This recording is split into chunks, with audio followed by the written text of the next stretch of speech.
This is Killer Innovations, a show about ideas, creativity, and how you can innovate.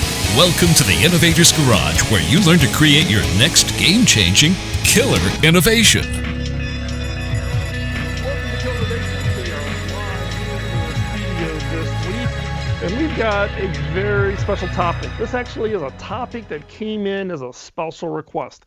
A couple of weeks ago, we were doing the show live, and we also live streamed this on Facebook. And one of the viewers on Facebook actually asked a question that said, hey, what technology trends, things that I'm thinking about are going to have some of the biggest impact over the next 5 years or so? So way back previously in the show, I shared a couple times what I used to call, or I still call, my innovation roadmaps. And today, we're actually going to walk through them. This is an updated version, 2017. In fact, this is not even anything like what I showed in the past. This is what I'm calling the technology megatrends, and they're grouped around certain themes. And this is just giving you an insight on how I look at what I call innovation timing, innovation dependencies, and ultimately the innovation roadmap. So don't worry. If you're watching live on video, you obviously can see me. You'll see the slides on the screen. If you're listening to this live on radio or as a podcast, when the show's all over and after the podcast posts, hop on over to killerinnovations.com, find this show in the list of all the shows, and you'll have an option to download a PDF of everything I'm sharing during the show today. So do not think that you got to start to try to scribble notes, particularly. Please do not do that while you're driving your car, okay? You can get the PDF of everything I show, everything I'm talking about today as a bonus for in the show notes. Just hop over to killerinnovations.com and you can get that. So let's go ahead and hop on in. So first off, why am I so focused on technologies? I look at exponential technologies that have a large scaling effect, where there's a doubling of performance, a halving of costs over a consistent time frame. Moore's law, double the number of transistors in a microprocessor every 18 to 24 months. And there's all kinds of these different laws on capacity of disk drives and cost of memory and those kinds of things. But when you look at these kinds of exponential technologies, they give way to what I call exponential ideas. They are triggering thoughts that if I go out 10 years with Moore's law, how big of a processor is this going to be, and what is it going to be able to do? That leads to what I call exponential innovations, combining the technologies and these exponential ideas into innovations. So backing up, if I'm going to be dependent on a technology 5 years from now that has some form of huge impact, when do I have to back up and start building and developing those innovations so that the timing hits? Sometimes it's got to be patient. Maybe not the next generation of technology. You need 2 more generations of the technology in order for them to be to achieve what it is you want to achieve. And so, taking a look at that, then what I've prepared then are what I call this innovation roadmap. This shows you just a whole variety of different kinds of roadmaps that I use and that I have. Some of them you'll actually see and hear about in today's show. But these lay out what are some of those technologies and when do I think they're going to be ready to be included in some form of a game-changing innovation. Okay? So let's go ahead and hop on into the first one. So the first one is what I call catalyst and building blocks. And what do I mean by catalyst and building blocks? These are kind of fundamental technologies. So this would include things like fuel cells, power, batteries, those kinds of things. The distributed ledgers, so kind of think blockchain and those kinds of technology. And those kind of things are here today and going on. The other is coming up is things like nanomachines, printed electronics. If you've seen me present in the past, you've seen me talk about printed electronics. Lithium air batteries, one that I'm really hoping for. Today, most of our electronics, your mobile phone, your laptop, even Tesla vehicles are lithium-ion batteries. Lithium is a great new form of chemistry, but we need to work on more power density. Lithium-air batteries, for instance, is going to increase the total storage capacity. Electronic storage per cubic centimeter of material will see almost a 50% increase with lithium-air batteries. Lots of work going in. We'll talk about memristors and biological storage here a little bit more. Graphene and silicene, those are actually starting to be done in some very early stage semiconductor technologies, new kinds of materials. Micro Stirling engines. Stirling engines are ones that kind of recycle energy and drive much more efficiency. Micro Stirling engines are actually being used, for instance, in Africa for water purification. It's actually, it'll burn anything. It recycles the heat, so you get really, really great efficiency. This is actually something that I've been playing around with because of the work that we do with some of our nonprofits. Quantum computing is still coming. Metamaterials, high-powered wireless charging. Yes, some of the phone manufacturers have wireless charging today, but they are not ones that work over much greater distance, and there's a whole bunch of inherent challenges in that. And nano batteries. You saw some really micro small batteries. If you look at teardowns on some of the existing phones, these are nano batteries that will power nanotechnology, and we'll talk a little bit more about that here in a second. So that just gives you a little bit of insight of what I call catalyst or in the building blocks. Now, I could try to go through each one of these items on each one of these pages, and this show would go on for days. So I have to pick and choose a couple of them that I am most interested in. So what am I going to pick on this one is exponential storage. The amount of information we need to store, for instance, to feed artificial intelligence, to feed the desire and need to record and keep everything and all the video that we track, etc. So there's two fundamental exponential storage technologies that are on the brink. One is called memristor, and the other one is biological. Memristor, which actually this rainbow colored diagram on this image here is the actual picture of a memristor.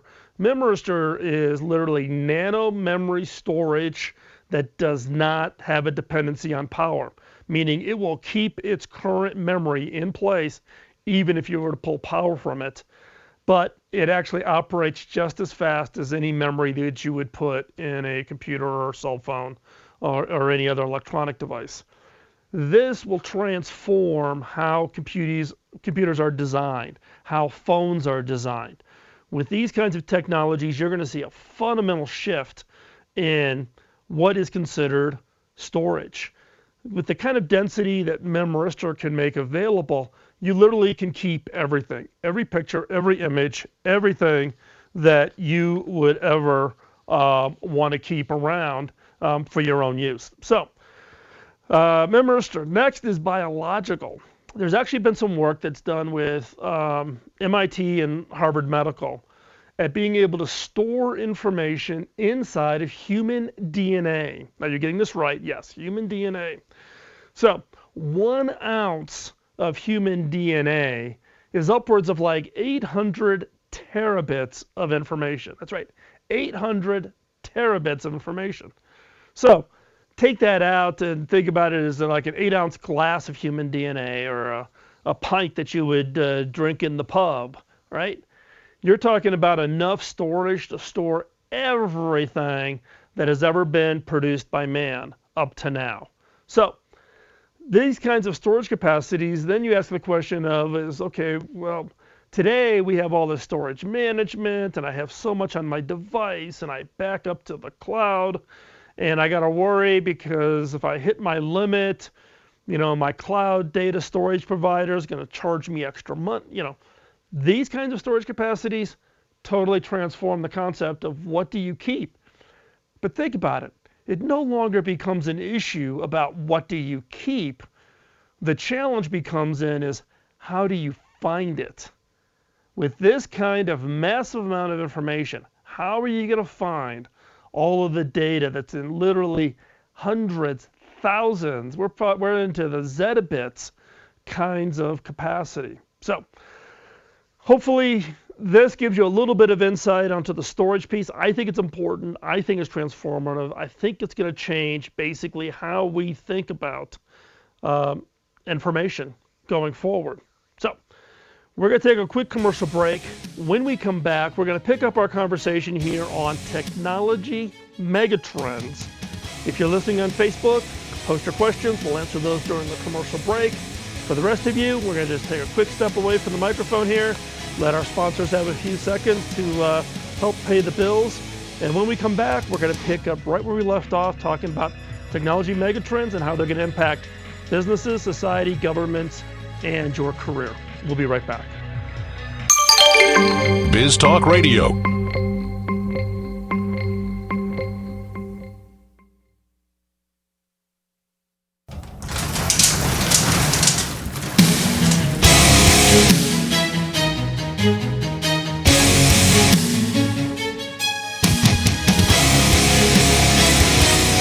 This is Killer Innovations, a show about ideas, creativity, and how you can innovate.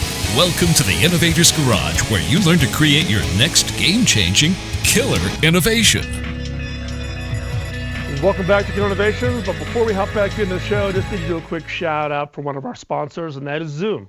Zoom is the video collaboration technology that we use here in the studio to bring guests in and to keep the entire team working on the radio show all synchronized. I also use it in my day job as a CEO to stay connected to my team scattered around the world. If you haven't tried it, check it out. Zoom has made a free account available to you to try it out, allow you to collaborate with 50 people. Trust me, once you try it, you will not go back.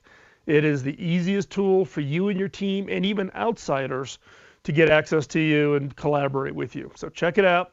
It's over at killerinnovations.com/Zoom, and that's how you get your free account. So hop on over, try it out, and I'd love to hear.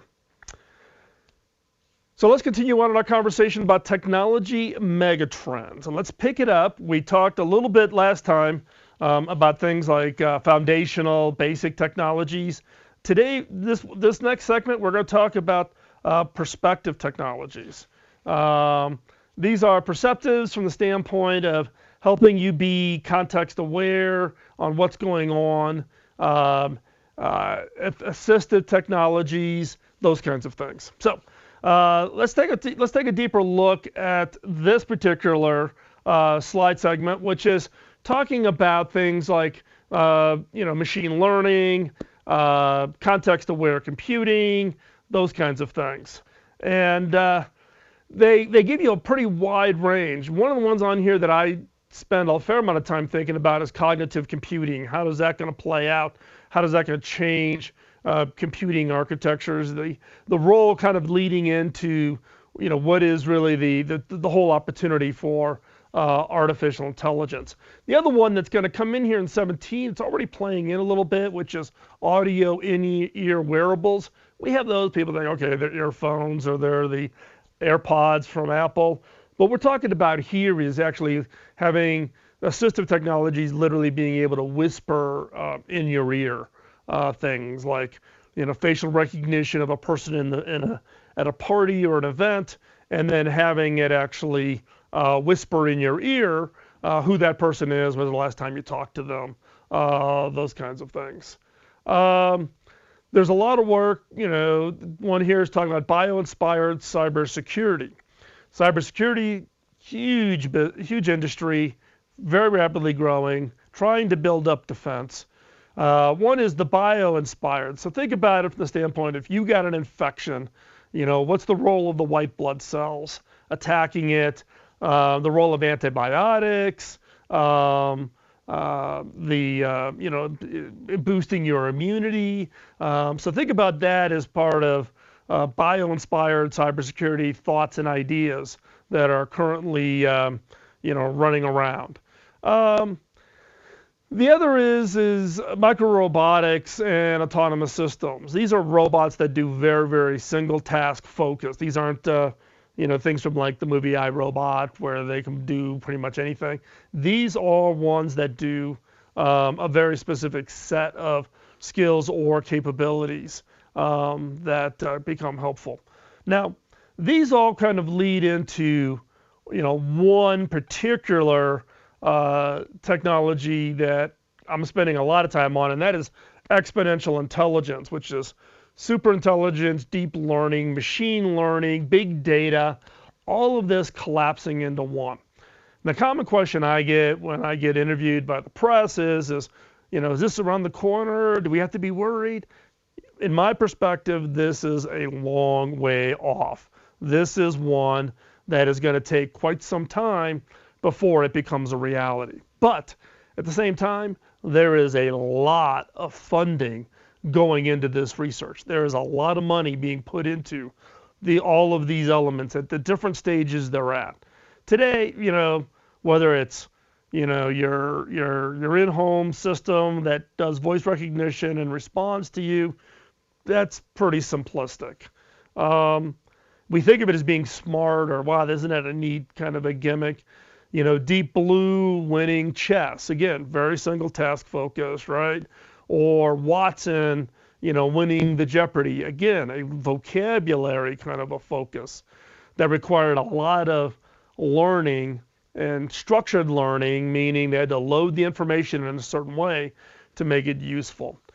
AI that is just naturally aware and can self-learn and self-investigate and develop creative ideas. I've done a show in the past around where is that going to come in and where's that going to play out. We're not there, but this is one that if you're not keeping your eye on it, keep your eye on it.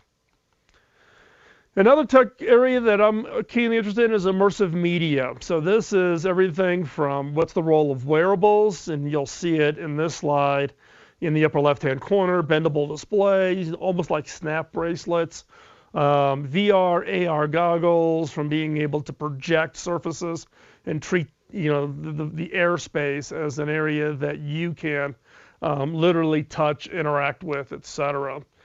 So one area that I've been working on has really been on this flexible displays, and this is Mylar film. And in fact, if I thought about it, I would have brought my sample in here to the studio to show you. But it's literally a rolled up piece of Mylar. You can go out and search onto YouTube. Just search for Phil McKinney flexible display in YouTube, and you'll have dozens of films of me, waving this material around and talking about it. But it literally is printable. It comes into a sheet of Mylar. It's treated. This is the same Mylar that flexible solar arrays are made out of.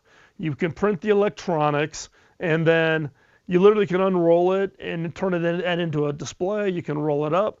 It's not very durable. Think of it as almost like wallpaper-like displays. Last year's Consumer Electronics, you saw some very early concepts of this. Stuff that I've been working with has been in progress for almost a decade now. So some of these technologies are taking a very, very long time to come around. But one that I think is going to be transformative, especially when you think about things like digital advertising and billboards, where you can literally just paste this up. Think about it if you put it on the walls in your office or in your house, artwork and two-way interactive. So any surface for a relatively low cost can now be a fully interactive kinds of surface areas. As we look further out in the timeline, getting into 2020, 2021, 8K displays. We just got 4K, and we're coming out with 8K. 8K is going to emerge in Japan first. It'll be there in time for the 2020 Olympics in Japan. That's what's driving it, is work by Japanese television manufacturers, Japanese government, tied to technologies around the Olympics there. So keep an eye on that. Things like light field displays and all kinds of things that are coming. Immersive media, things that you're going to be able to take advantage of, going to play an important role and could lead you to the next idea for your next great product. So don't go anywhere. When we come back, we're going to pick up our conversation talking about technology megatrends. We're going to take a quick commercial break. Don't go anywhere. We'll be right back.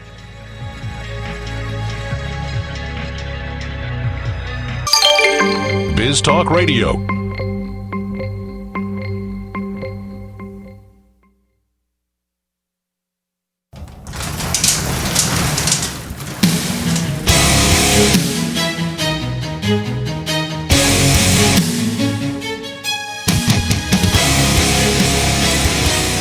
This is Killer Innovations, a show about ideas, creativity, and how you can innovate. Welcome to the Innovator's Garage, where you learn to create your next game-changing killer innovation. Welcome back to the show. I'm your host, Phil McKinney. Before we hop back into the show, I want to give a quick shout out of thanks to one of our sponsors, that being HP. HP joined the show as a sponsor a number of months ago and has been helping to re-outfit this studio. And we actually have a new studio that's also under construction to support more shows, more podcasts, so stay tuned.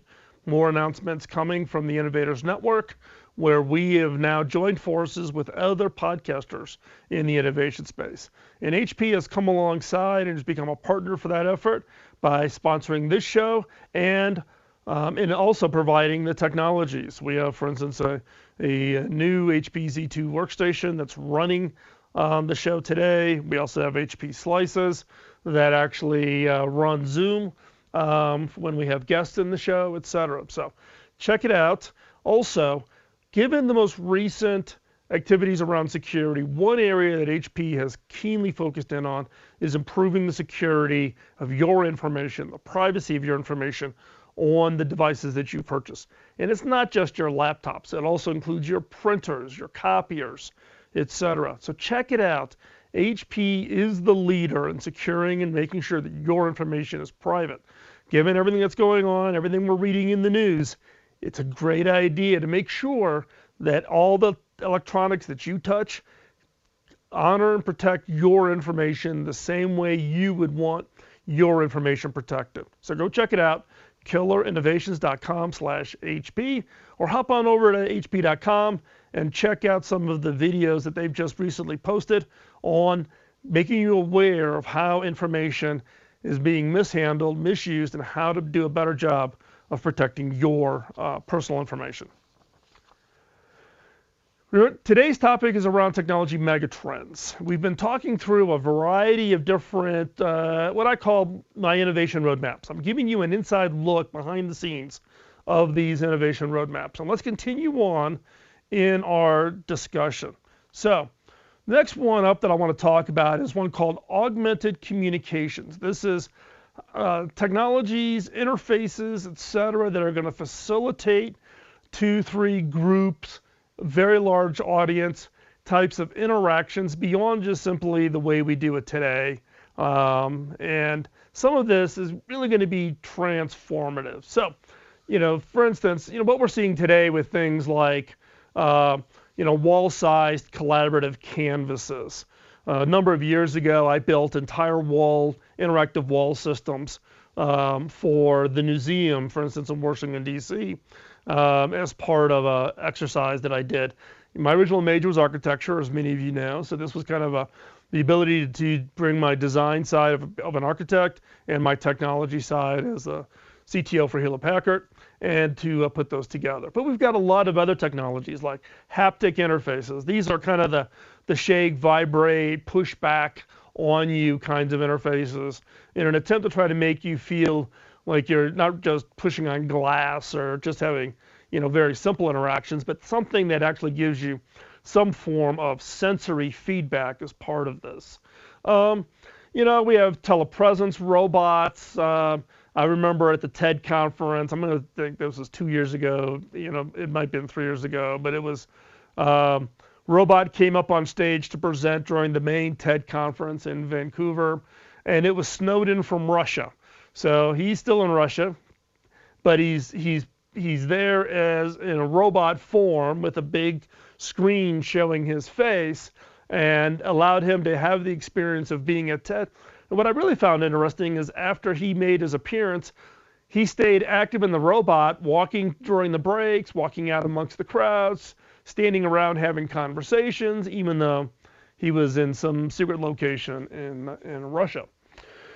So those are kind of things that are here and now today. We've got some interesting things coming on with collaboration with 3D objects, or two people being able to manipulate a 3D object even though they're not in the same room and they're not physically touching the same 3D object.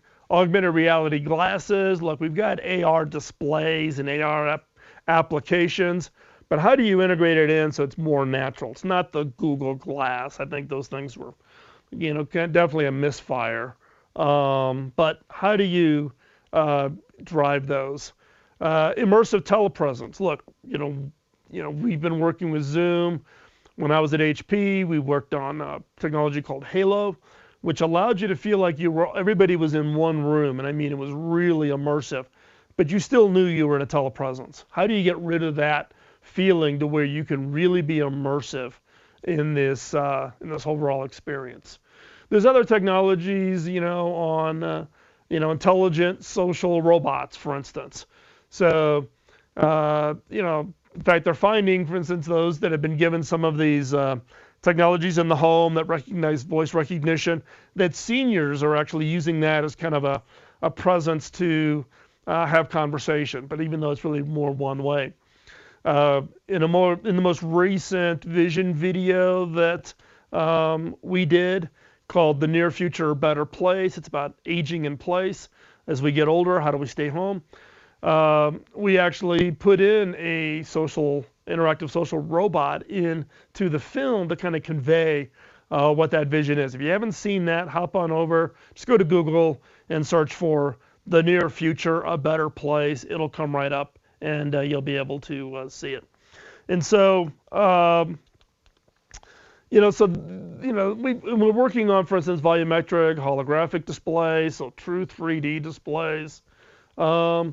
Molecular communication, that's a little bit far out there. Is it telepathic? No, but it is the way it's more about the way of understanding how cells communicate with each other, and can you take advantage of that for healthcare purposes, healthcare reasons. Let's take another look at the next roadmap that I'm focused in on, which is what I call experience continuum. It's how do you enhance the experience of people either interacting with technology or interacting with each other. So that includes things like collaborative telemedicine. Again, we represented that in this most recent vision video called The Near Future a Better Place. So check that out. You can see it. The gig economy, that's not gigabits. It's not about network speeds. It's really about the fact that more and more people are becoming independent contractors, and they'll do individual gigs like, write me this piece of code. It'll take you 25 hours. I'll pay you amount of money, and then that's it. We're done. So there's online services like Fiverr and others that are supporting people becoming part of the gig economy. And jury's out on whether the gig economy is going to be good, bad, or indifferent to society. Some people it works out really, really well. Some people, it's a tough way to constantly be out there trying to, win the next gig. 2018, 2019 telepresence travel. We did a trial with VR, and we actually one of the content pieces that we showed in kind of 360 VR with multiple degrees of freedom. It was around travel. In this case, along the bank of a lake with hippos and elephants. And I'll tell you, it by far got the highest score. Of anything we've ever shown content-wise, it was by far got the highest score. Augmented education, that's an important area, and I'll talk about that a little bit more, but we think this, both experiences and technologies and displays and VR and AR, all this comes together, it's going to totally transform education. Holographic educators, having educators remotely, high-speed transportation and travel, 2022. This, I think, is where Elon Musk is having his breakthrough, and I think that's what he is going to drive with Hyperloop, etc. The one I'm really thinking about is really breakthrough experiences around this holographic educators. This is a scene from the vision video from last year, which is we showed Einstein walking through the lesson of the speed of light. And it's a hologram, so the student actually stops it, interrupts it, goes off, does something, etc. This is where I think the fundamental change of education is going to happen, where it's going to be high impact and it's going to make it really, really exciting for the students of the future. This is actually, early parts of this is going to be closer than you think, but this is one of those areas that I'm pretty excited about, particularly when trying to deliver education into developing regions of the world where they don't have access to some of the best teachers. So, don't go anywhere. We still have more of the innovation roadmaps to talk through. We're talking today about technology megatrends. They're going to impact your society, government, business, and your career. So don't go anywhere. We're going to be right back after this short commercial break. Biz Talk Radio.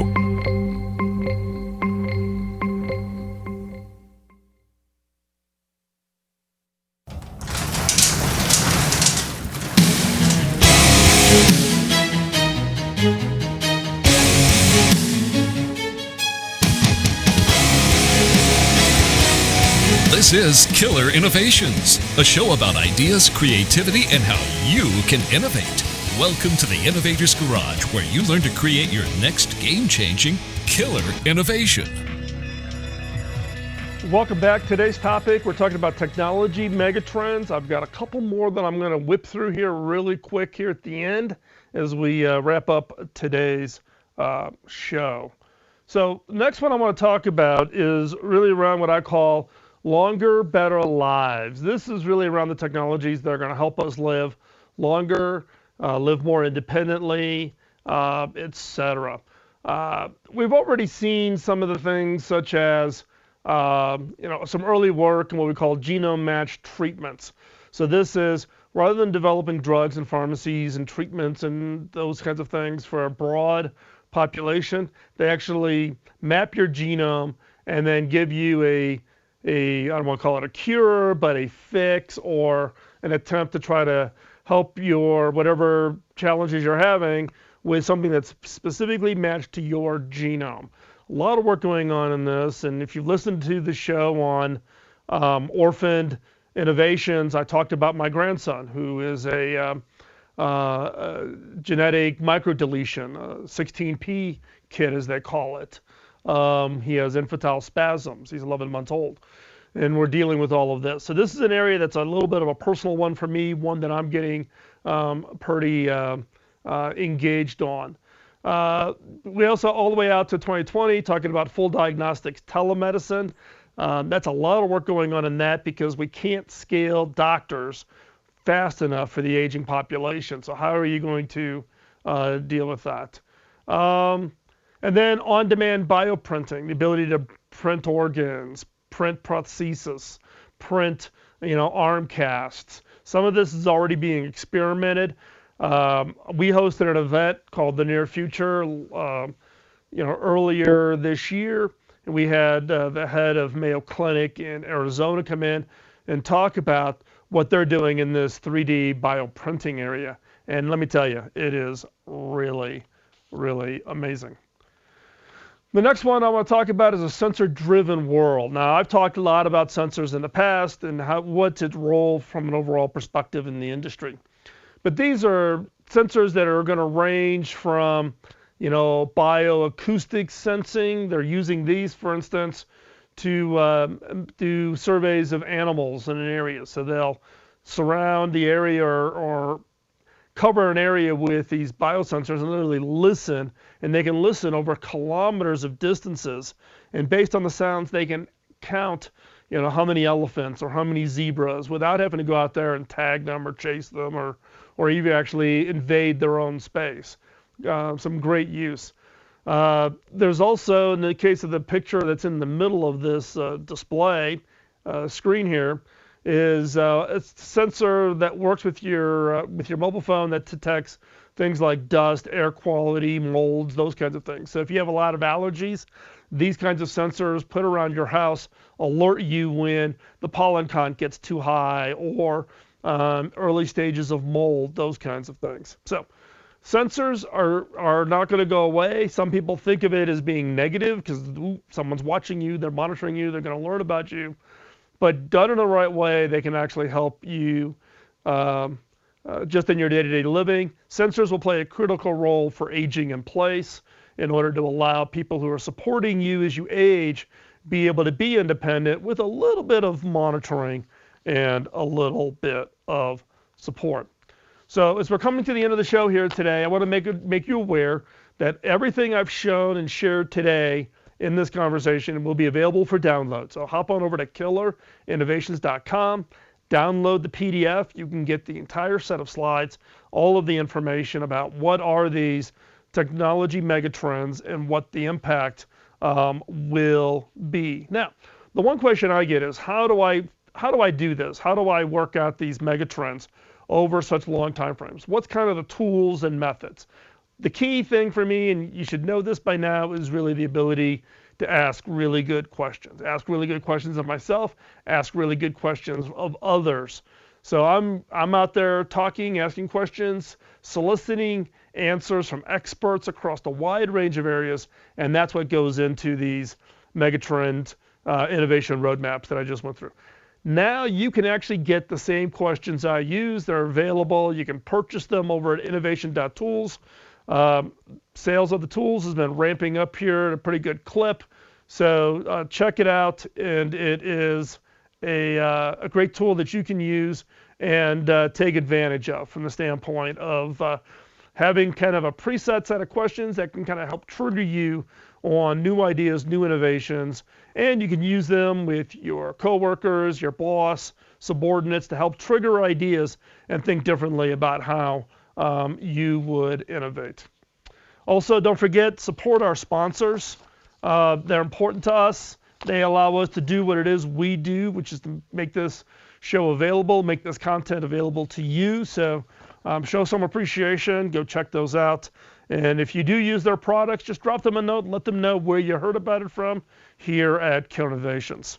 So, do you want to continue the conversation for today's topic? This is an important topic about where things are going.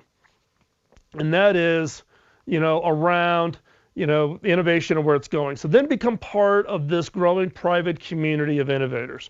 For a limited time, listeners of killerinnovations.com will receive a 50% discount on your subscription to the Innovators community over on Slack. So it's a paid-for community, but you've been a fan listeners for quite some time. I want to have you over there and be a part of that. So you get to keep the 50% discount for as long as you're a member. So get in now, get in at a listener's price, and you can take advantage of it. Check it out over at innovators.community. Again, check it out over at theinnovators.community. The show notes, including links referenced and the bonus material, which is the PDF of all the slides I showed today, can be found over at killerinnovations.com. This is produced at the Innovator Studio here in Northern Colorado. Syndication is handled by BizTalk Radio. You can find all 13 years of the archive over at killerinnovations.com. The 100 most recent episodes you can get on iTunes, Google. We're now on iHeartRadio. We're in a lot of places. If you have any topics or feedbacks on the future shows, future episodes, send them to us over at feedback@killerinnovations.com. As a final note, do not let the innovation antibodies, those critics of your ideas, get you down. Take your ideas, turn them into innovation that will have impact. And here's my challenge for you. Taking the time to listen to this show, I greatly appreciate it. You are committed to the innovation game. Go out and change the world. And we'll talk to you next week. Bye-bye.